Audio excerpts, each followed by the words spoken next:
No can. I need that one.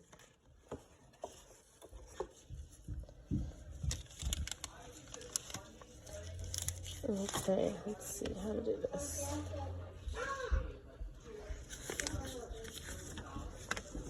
You're wearing gloves?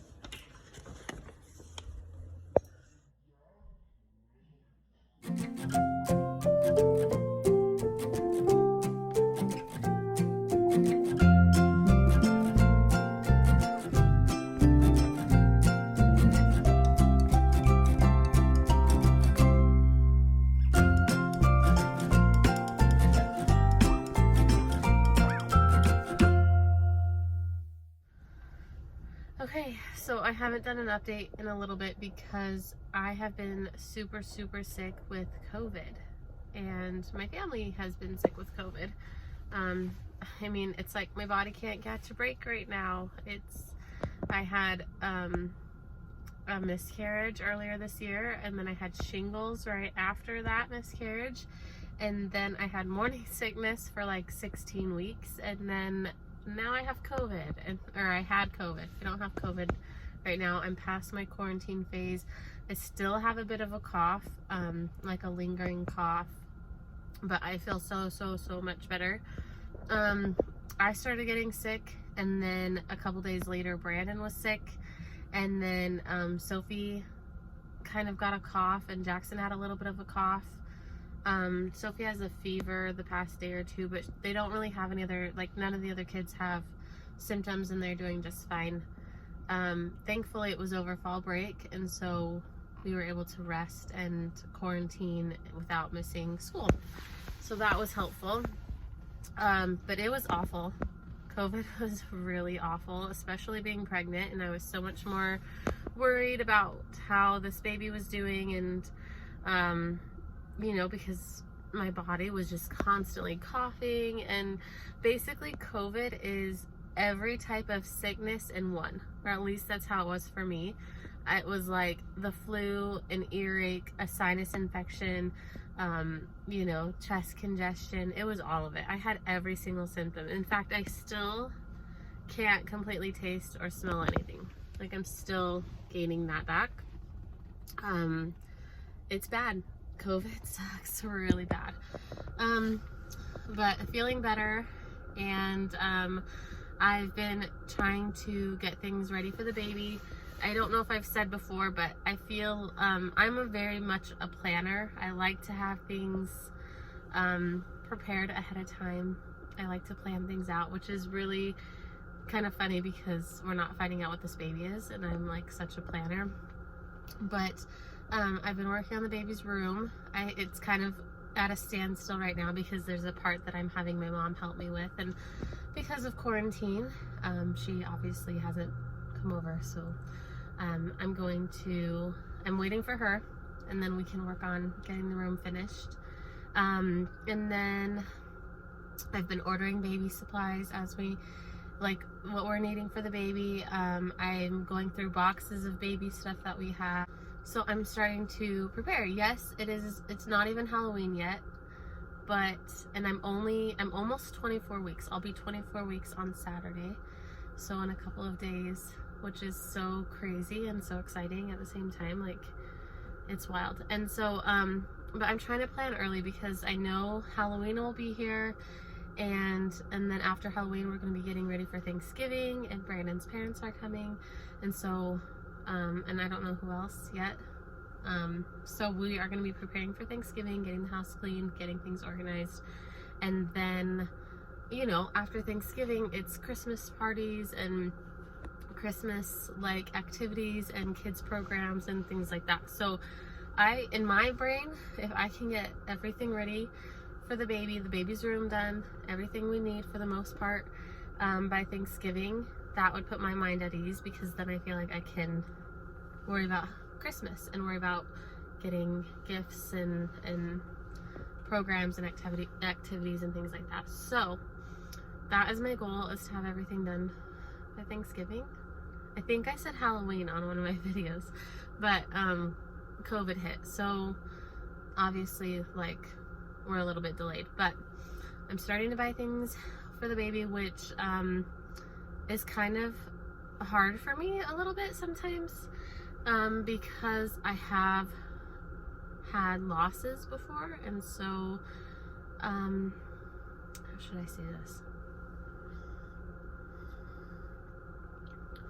So sometimes when I make a big purchase for the baby, it freaks me out, like I'm jinxing myself.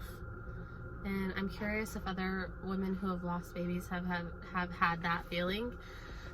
Because like the other day I spent $130 on a new swing for the baby. I bought a Mamaroo, one of those like, you know, trendy Mamaroo swings when Camden was a baby, and I hated it, and Cam hated it, so I got rid of it. And so we needed a swing, and like we needed a bouncer, and we needed a crib. I started getting rid of things because we weren't sure if we were going to have more kids, and I was tired of tripping over baby stuff in the garage. So I started getting rid of things, so we need baby stuff, like the big baby gear.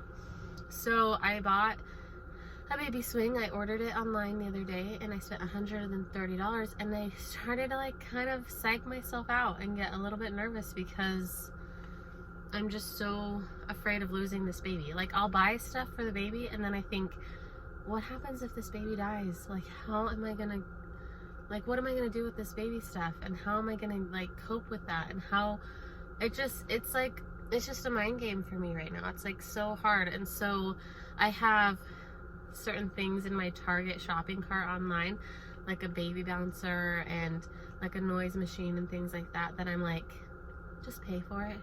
Just buy it, check it out, get it, order it, get it here. But I just worry about stuff like that. I just have in the back of my mind, like, if something happens and I've got all this baby gear, and I don't know. I'm just curious. Does anybody else, has any other woman, anybody else going through that or have gone through that? And, you know, kind of, what do you tell yourself? Like, what do you do to cope? Because it's tough. But anyway, so I'm going through boxes. I have a few girly things that I've saved from when Sophie was little. Like, I didn't save all of her. I started to save all of her baby clothes, and then when we had Cam, I think I downsized and just saved like my favorites. So I have a few baby girl things, and then with Camden, I had bought an all brand new baby boy clothes because after Sophie was born, I got rid of Jackson and Xander's baby clothes. So anyway, so I've got quite a bit of new things for the baby if this baby is a boy, just from Cam. Does that even make sense? So what I'm planning to do is just get like the newborn stuff, the newborn clothes for the girl newborn clothes and the boy newborn clothes that I do have. Grab a few extra little girl newborn clothes, get everything washed, and maybe just put in a vacuum seal bag or something like that and set aside. And then whatever gender that we don't have, then I'll just sell or get rid of or donate or whatever, the other clothes. So that is what I'm doing to prepare for the baby. I did have someone ask a question on my last video about embarrassing TMI stuff during pregnancy. And honestly, like, pregnancy has a lot of TMI stuff. Like, as you go throughout pregnancy, you realize just how gross it can be and how like weird and awkward things are. Just your body's changing, and then not only that, but doctors have to, like, you know, it's invasive and stuff. But for me, I am not as worried about that kind of stuff because this is my 5th baby, and I'm like, hey, look, it's pregnancy. It's how it goes. But with my first, my oldest, Brandon and I were married 3 months when I got pregnant with Xander, and so we were newlyweds essentially, or at least that's what it felt like in my mind. And so like gas and like embarrassing bodily functions that are just like raging when you're pregnant, it was embarrassing because I hadn't even like had gas in front of Brandon like until I became pregnant with Xander. And then it was like, you can't control it when you're pregnant. It's like, so, it's bad. That's the TMI that I've got. But when I became pregnant with Xander, it was like anything embarrassingly bodily type stuff was out the window. because it's just like raging, and it's a lot more with the hormones, the amped hormones. Anyway, so I got all that embarrassing part out. I'm not embarrassed by it anymore. Sorry for Brandon. No, I'm just kidding. We've also been married like 10.5 years, so nothing's embarrassing anymore. Even going to the doctors, I'm like, you can look at whatever you want. You can see, like, you can check anything. I'm not embarrassed. I think maybe by the time you have, like, when you have your first baby and you go through labor and delivery, you really, like, all the modesty goes out the window. Especially when you're in labor, it's like you have multiple nurses and doctors checking your cervix, and then you know, you give birth and everything's showing and open, and then if you're gonna nurse or you're gonna have like skin to skin, you're like, they take the gown off the top and they put the baby right here, so you're practically naked giving birth or right after giving birth. And then even after that, the nurses come in and they check everything and push on things, and I mean, it's just kind of how it is. You kind of just, the modesty and the embarrassment of it just goes out the door, like, completely. And that's truthfully. And so I think it's nice once you get to that point where you realize these are nurses and doctors. They see this stuff every single day. And that's why I'm like, okay, you want to see it? You want to do something? You need to push? You need to check? Fine with me. But as far as like Brandon is concerned, yeah, he's the same way. He's seen it all. He's experienced it all. But in front of other people, that would still be embarrassing. That would actually still be embarrassing. I'd be embarrassed over like gas or like anything else that I can't really control during pregnancy. It would be embarrassing.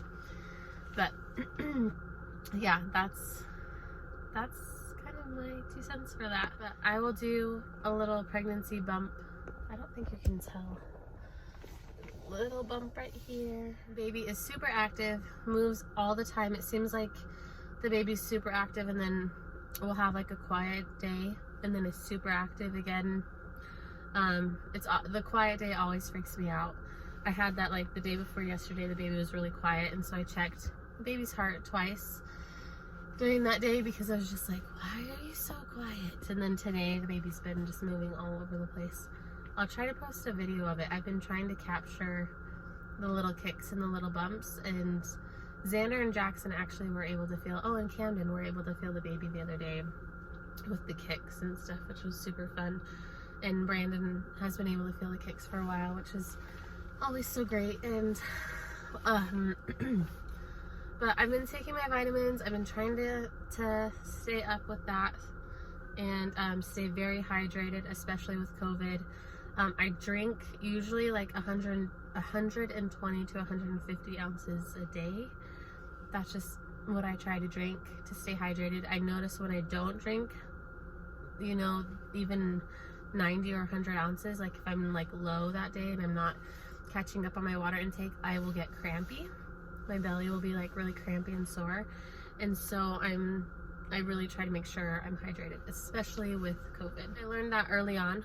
When I was pregnant with Xander, I was 10 weeks along, and we still hadn't had a doctor's appointment at that time because we were still trying to get insurance. And so I didn't see a doctor with Xander until I was almost 12 weeks. And so I was 10 weeks along, and I was home by myself. Brandon had a meeting with a friend, or a work friend, and I was home by myself, and my whole belly was cramping. Like, I was bent over just bawling, and I couldn't get a hold of Brandon. And I remember being on the phone with my mom, and she was, you know, going over everything, like, do you need to go to the bathroom? Is it this? Is it that? And it wasn't. I was worried I was miscarrying Xander, and my belly just was awful, and it was just crampy. And then eventually it was enough that I could fall asleep, and I was fine. And then the next day I called the doctor's office, and they said, have you drank enough water? Are you hydrated? And I wasn't. I hadn't been drinking nearly the amount of water I should have been drinking for being pregnant. And and so that was from being dehydrated. And so it's something I'm well aware of happens during pregnancy. You just have to stay hydrated, and if you're not, your body will tell you. And so I definitely feel that this time around. I would say I'm more hydrated than probably a lot of people are. I try to stay overly hydrated. I'm a big water drinker.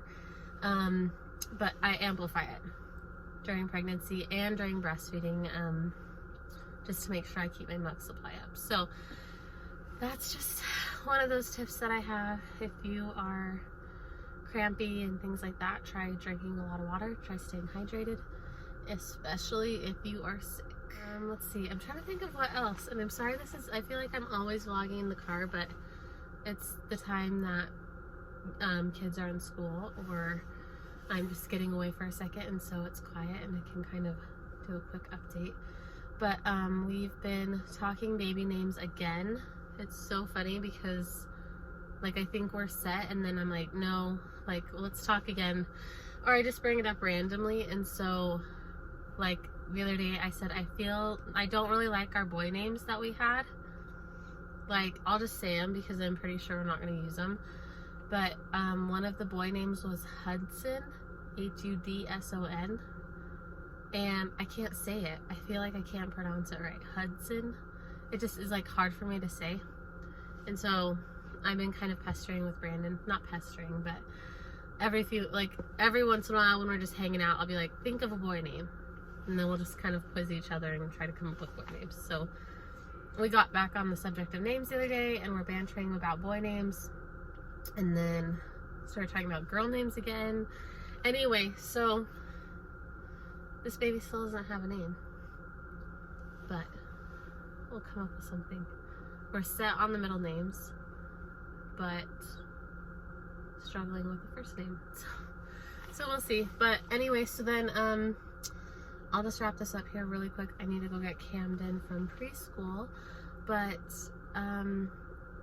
we are planning on taking the kids like to the pumpkin patch probably in a couple of days when I'm sure that nobody has symptoms and that we're all okay. But then I also have this fun little like wives' tale gender board where I've taken, I think it's like 12 wives' tales of what the gender is, whether it's a boy or a girl, and I've written them all down, and I've written next to them boy or girl, and then I just figured we could go through the wives' tales with the kids and, you know, circle which one matches. Like, anyway, that's coming up. So I just thought it'd be super fun with the kids because they ask me all the time whether I think it's a boy or girl, and so we were talking wives' tales, and they're super interested in kind of playing, and so we'll see what the wives' tales say, whether this baby's a boy or a girl. But anyway, I have to go. So that is just a quick update. Sorry it's like way late getting that update, but yes, we are healthy, we're alive. Finally healthy after COVID. Anyway, all right, see you guys later.